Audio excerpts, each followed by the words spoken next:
Сега вече сме към финала. Както виждате, вече самата плоча е на привършване. Но след това ще направим една хубава голяма тенжера с кисело зеле, с един хубав мисир. И сега ще започнем последните удари. Давай!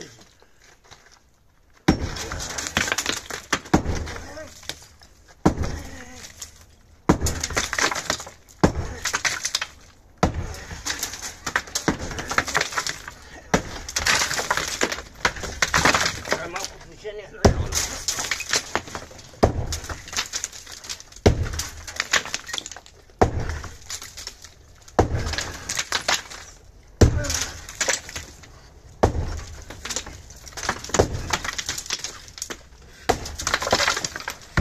Дай напред, напред, така.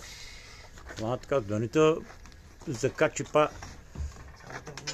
Няма се притеснява, давай.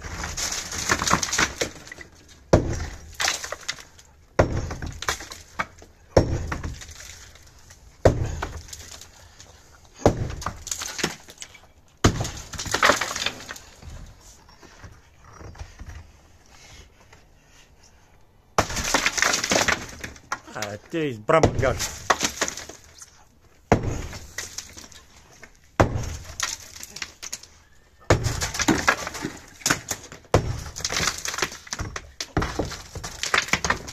Готов си.